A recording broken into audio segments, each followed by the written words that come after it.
First thing you notice at the Reifel Birds Sanctuary is the cacophony.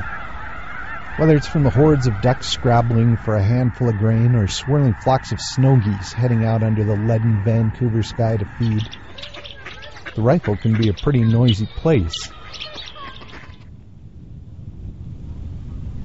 But not everywhere. Stroll around the lagoons out toward the waterways and the noise drops off.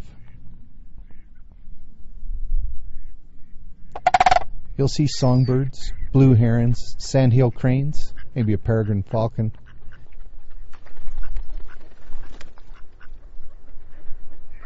The cranes will stalk you for more food if you feed them, though.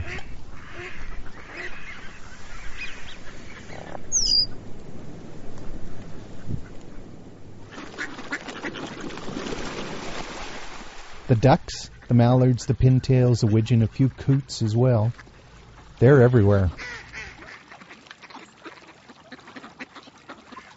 And if you linger for even a couple of minutes, they'll come looking for handouts. Not sure that's the way I want my wild birds to be, but I've grown accustomed to the food the refuge sells to visitors.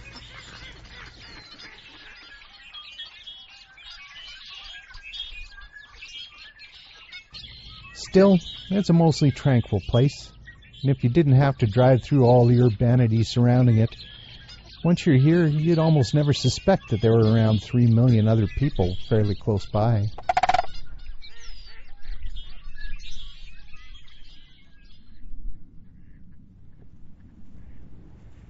So I guess that makes it a refuge both for the birds and for the people who take the trouble to come and visit them. Next time you're out in Vancouver and you're feeling kind of citied out, head for the Reifel Bird Sanctuary. Oh yeah, and feeding the birds is optional.